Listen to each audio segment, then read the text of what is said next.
کرد.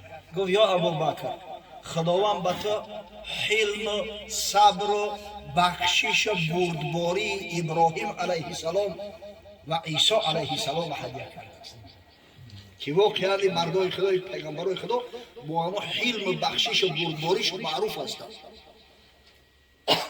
تا جایی که حضرت ابراهیم خلیل همون قدر عذاب و مشقت دادن، در منجنیق ماندن، در داخل آتش انداختن، اما باز دعا کرد که فمن تبعنی فانه منی و من عصانی فانک غفور رحیم. پروردگارا، هر کسی پیروی مرا میکنه امت من است، اما او کسایی که عصیان کردن و سرکشی کردن اونا بنده های تو هستند و تو خدای بخشنده و مهربانی. حلم را ببینه، بردباری را ببینه، بخشش را ببینه. حضرت عیسی علیه السلام وقتی که به حد جور ظلمش کردن که ببینه عاقبت الامر خداوند متعال گرفت به آسمان برآوردش. وقتی که دعا کرد پیش پروردگار گفت ان تعذبهم فانهم عبادك و ان تغفر لهم فانك انت العزیز الحکیم. پروردگار، اگر عذابشون بدی بنده های تو هستند، در ملک خود تصرف میکنی، حق داری، اما اگر ببخشیشون آخه تو پروردگار غالب و با حکمت هستی. ببینه ای ابوبکر، خداوند از همون صبر و بخشش همین بزرگا برای تو نصیب گردانده است. بعدا حضرت عمر را نگاه کرد، گفت یا عمر، الله ذوالجلال به تو شدت و غضب حضرت نوح علیه السلام و حضرت موسی علیه السلام تقدیم کرده است. حضرت نوح که خوب میدونه در قرآن سوره است به نام سوره نوح علیه السلام، وقتی که بسیار غمش دادن و عذاب زیادش دادن، دست به دعا برداشت، گفت ربی لا تذر علی الارض من الکافرین دیارا. خداوند از این کافرها یگان دانش نمان، تخمشون نیست کرد.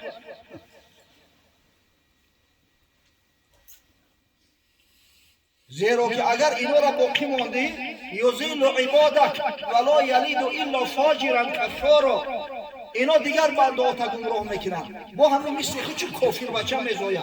همین طوفان نوح علیه السلام از حساب همین دعای حضرت شد که همش خدای تعالی نیست و نابود کرد. و حضرت موسی علیه السلام با قصهش همه ممکن میدونه. وقتی قارون علیه لعنه بدبخت وقتی تهمت زد به سرش، یک زنی فاحشه را مبلغ داد که در محفل عام از جد بخیر بگو که موسی علیه السلام قصد زنا کردن به من داشت یا حتی نعوذ بالله زنا کرده است. و خدای تعالی وقتی در قلب این زنک ترس انداخت و این زن انکار کرد، حضرت موسی پیش خدا دعا کرد که پروردگارا، آخه از دست این ظالما و بدبختا و بهتانگرا من چیکار کنم؟ با تو پناه میبرم. او یا موسی همین زمین در اختیار رو داد، هر فرمانی بکنی اجرا میکنه. حضرت از همین شدت خشم و غضب بود یا زمین قارون فرو بکش با تمام مال و اموال و هرچی خزینه و دفینه که داره. سبحان الله. در همین زمین در بعض روایات اسرائیلی اومده است که قارون که خش تباری حضرت موسی بود، بر روایت عمک بچه شد، یا موسی گفته هم تا گردنش کج کرده التجا کرد، 70 مرتبه موسی گفته است. میگه موسی علیه السلام یک بار طرفش توجه نکرد، دیگه خشم نزد. امام غزالی خدا رحمت و مغفرتش کنه در احیاء العلوم یک روایت اسرائیلی را آورده است که خداوند متعال میگه به حضرت موسی علیه السلام مراجعت کرد که یا موسی استغاث بک عبادی فلم ترحمهم و عزتی و جلالی لو دعونی لوجدونی قریبا مجیب. ای موسی، بعضی بنده های من از تو کمک خواستند و طلب یاری کردن، تو رحم نکردی به حالشو. قسم به عزت و جلال میگه الله ذوالجلال، اگر همون بنده ها جای یا موسی یا الله میگفتن من به دادشو میرسیدم. اما حضرت موسی نبخشید.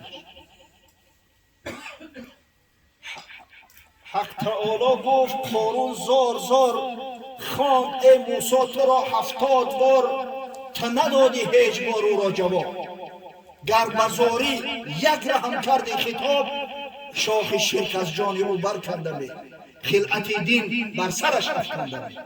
او کثافت یک بار الله میگفت هدایتش میکردم نجاتش میدادم تو ندادی هیچ بار او را جواب خاکسارش سر فرو بردی به خاک گر تو او را آفریده بودی در عذابش مارمیده بودی یا موسی اگر آن فرزند خودت بشید صبر تحمل کرده میتونستی در عذابش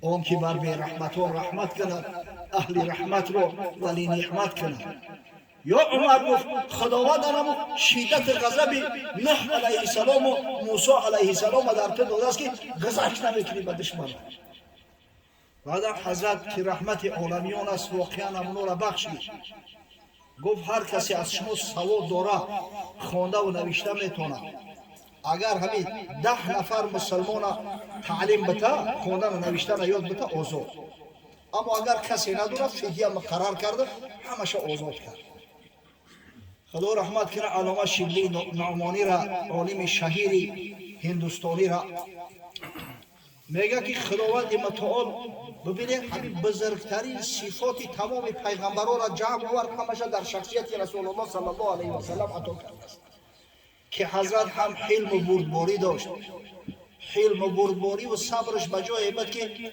دشمناش بخشید یک جا یک چیز تماشا کردیم بحث احمد دیدت با یک نفر اپیسکوپ نصرانی با پیسخند به احمد دیدت مراجعت کرد که عیسی علیه السلام وقتی گفت در دستش مخ زدند گرفتن در دار آویختنش گفت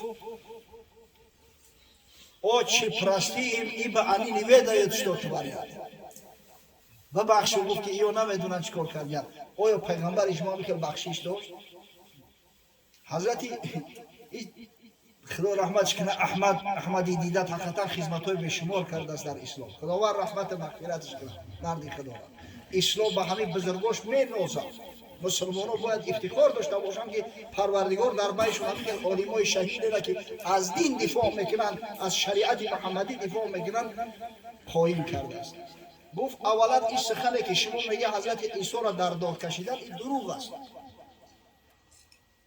ما قتلوه و ما صلبوه خداوند میگه عیسی علیه السلام نه کسی کشته است نه کسی در دار کشیده است این دروغی محض است اما اگر بالفرض همین قول ترام قبول کنیم همین بخشش است زورت به دشمن نرسه و بوی بخشیده بخشش او را میگن که زورت میرسه قدرت توانایی داری او میبر انا ای را بخشش میگن یا توجیک ها میگن در دوره جنگ وای کردن که برای یکون پلینک بگی بیاره بین اون نمیسو میروه گم میشوه این رفیقاشی خشداد میکنن دیر میکنن بعد آوازش میکنن که سیخوجا والا بای یه بچه یکون کسی یفتی چند کس 3 کس خیلی میگه بیار شما خیلی میگه اومدنیم نمیمونه وای را گرفتم دیم این چی هست که وقتی که ای دستت هیچ کار نمیاد جان اخته خریده نمیتونی بگو من طرف بخشش رسول الله صلی الله علیه و سلم است که در سال فتح مکه دشمنایی که قصد کشتنش داشتن دشمنایی که سپیسی که قاتلان را علاقه تیار کرده بودن دشمنایی که اینقدر جور ظلم بالاش کردین وقتی که در زیر دستش غلطید گفت این ای دستون چکار میوید قطیتون چکار کنم گفتن تو برادری صالح هستی از تو امید داریم که مثل یوسف علیه السلام که در بالای مسند تخت برادراش بخشید همین که ما را ببخشید گفت من شما را بخشیدم شما طلقا هستید شما آزاد شده هستید این را ببینید انا این را بخشش بگم که در عین قدرت توانایی میبخشید تواضع زگردن فرازان نپوست گدا گر تواضع کند خلقی اوست خداوند اینقدر حلم و بردباری براش داده است اینقدر صبر تحمل براش داده است دشمنان را دوست میکرد به همین حلم و به همین صبر تحملی که پروردگار بزرگ براش داده یکی از سرورای قبیله بنی حنیفه با نام ثمامه ابن اصال دشمن جانی حضرت بود اگر چندی ندیده بودش همین قدر نفرت بدبینی داشته است که همین خیخیک بکرده است ولی محمد در چنگ من غلطه شو آدمی سرورمند با آبرو بود اوزوقای مردم قریش، اوزوقای مردم مکه همش از همون جانب یمامه می اومد. تمام اوزوقا در دست همیا بود. شو ثروتمند بود. یک وقت قصد عمره داشته است، در راه در کف مسلمانان می‌افتد. میگیرن اسیرش میکنن، دست و پاش میبندن، نزد حضرت صلی الله علیه و سلم میبرن. در تنه ستون بستی، همش ستون مسجد. بعد نزد حضرت اومدن که ابو سمامه ابن اصول که حی حی خی میکرد، خطا هم لقب میده حضرت. و حضرت نزدش اومد. گفت یا سمام ما عندك ما تقول؟ های سمامه گفت خطا در کدوم حالت میبینی؟ چی میگوید که؟ او واهیما کجا شده؟ او خیخیا کجا شده؟ این سمامه گفت یا محمد صلی الله علیه و سلم این تقتل ذادمی و این تمنن علی شاکری و این ترید المال تؤته ما شئت. یا محمد گفت اگر بکشی میتونی بکشی، کسی را میکشی که صاحب داره، قصاص طلب میکنم، دشمنی میکنم برای خون من. اگر رها کنی یا مردی را رها میکنی که این مردک منت پذیره و قدر نیکی میرسه، جوان مرده قدر نیکی را میدونه، شاکره. اگر مال طلب داشته باشی همین چند دهن تو میبره گپ زنی براتون حیا میکنه. حضرت هیچ نگفت. بعدی چند بار نمازخوانی در اومدن با پیشش اومد که یا سمامه چه حال داری، چی میگو؟ حضرت نزدش اومد، همین گپا که تکرار کرد، گفت رهاش کنید. دستاش شویدن، همین حیران ایستاده نگاه داد. این مردک جانش دست از حیات شستگی ای دیگه، امید چکندگی ای. و گفت چیکار کنم؟ گفت برای یا سمامه. کجا برم؟ کجای میره برم؟ گفت ای من چیزی طلب نمیکنی؟ گفت نه، حوالت به خدا برم. میگه سوار شد در شترش از مدینه منوره برون. بعدم اندیشه کرد که اوکی از پیش کی میره؟ کجا میگریزی این عمر؟ این قیتو وایما کردی و حی کردی که پوستش میکنم و در پوستش که جو میکنم. امروز در دستش غلط دی امکان داشت که گوشتی بدن در پاره کنه. چیزی نگفت، ای تو چیزی طلب نکرد، حتی شتری سواری برگردون داد. از پیش همترین مرد میگریزی و کجا میگریزی و پیش هم مردم؟ همونجا میگه در نزد یک چشمه غسل کرده، گشت اومد نزد حضرت اومد، گفت اشهد ان لا اله الا الله و اشهد انک رسول الله. من گواهی میدم که واقعا تو حبیب الله هستی، پیغمبر خدا هستی، خدا یکا و یگانه است. و گفت حضرت من قصد عمره داشتم، چیکار کنم؟ گفت قصد که داشته باشی برای زیارت کنی. میگه سوار شد آمد در مکه مکرمه، علاقه آوازه رفت است که سمامه ابن اصول حنفی مسلمان شده است. از هر سو اومدن تعناش زدن، تو کودکی نخود طرف فندت کنن، تو در سحر محمد صلی الله علیه و سلم گرفتار شدی. بگو که نوجوان مردو، من مردی را دیدم که قسم به الله به مردی او تو حالی کسی را او خودگی نیست. والله گو ما اینجا ایسی میبینیم یک دانه جو یا گردم به همین ملک شما را بیایم من نوم دیگه میکنم. رفت حقیقتا معن کرد دیگه، یکان کاروا نمی اومد، اوزقه نمی اومد، حالی مکیو با تنگ اومد، بسیار احوالشو بد شد. با آدم فرستادن پیش حضرت صلی الله علیه و سلم که یا رسول الله همون سمامه را امر کرد اگه ما را اوزقه ما نکرد که احوال بد شده است. به حضرت مکتوبش نوشت که یا سمامه بالفرض تا ای مردای مشرک خفه شدی و تفلکای بیگناه چی گناه دارن، اونا چی در مشقت اونا را انداختن. باز میگه اجازه داد که گرفتن و بردن. این مردی خلاف همین اولی اگر تاریخ شخصایی را که اسلام قبول کردن بخونه، همه عاشق حلم، صبر، بخشش و بردباری رسول الله صلی الله علیه و سلم. الله اکبر. حضرت همچنین با شدت داشت، ببینید شدت غضب و عرم و حیبت و غیرت حضرت نوح علیه السلام و موسی علیه السلام الله عزوجل براش داده بود. حضرت با افتخار میگفت نصرت بالرعب مسیرة شهر، از یک ماه راه مشرکا از نام من ای لشکر من میترسن میگریزن پراکنده میشن. حضرت شدت داشت.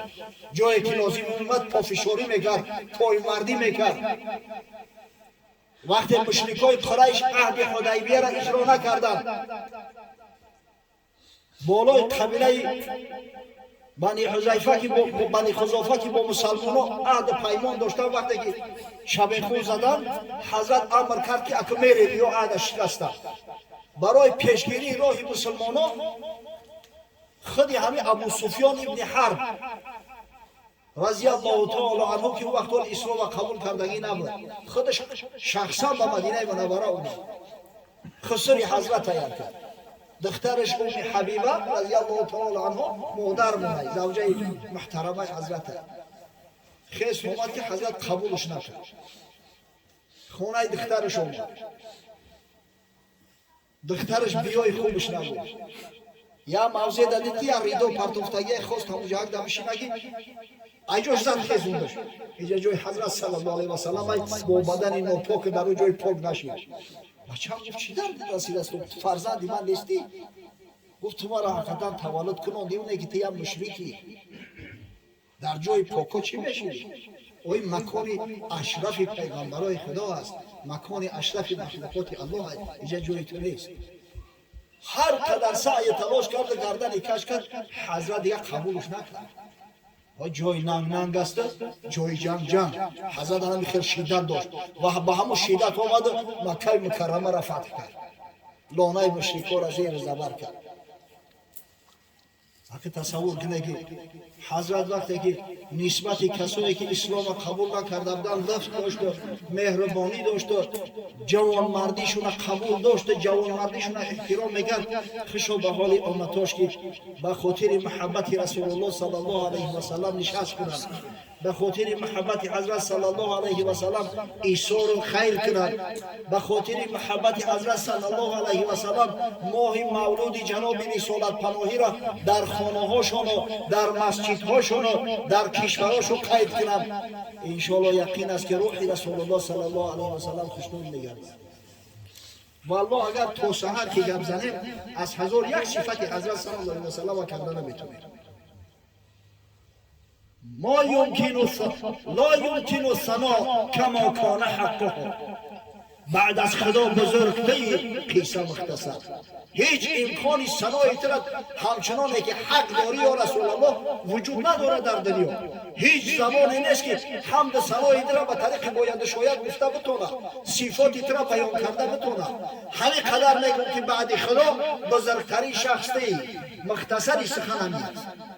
الحمدلله امروز در این محفل خیره که خدا با شکر به خاطر مولود با سعادت جناب سرور عالم صلی الله علیه و سلم در این خاندان برگزار شده ایستاده است. ما شما شرکت داریم، دعا میکنیم در حق صاحب خانه بابای حاجی دلیر، در حق والدینش، اهل خاندانش، مهمانان محترمش که امروز در این خاندان با قدوم خویش خانه را منور کرده اند.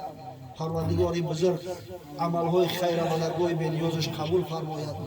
خداوند صلوات و دعا و درودهایی که میفرستیم به روح پاک رسول الله صلی الله علیه و سلم برساند.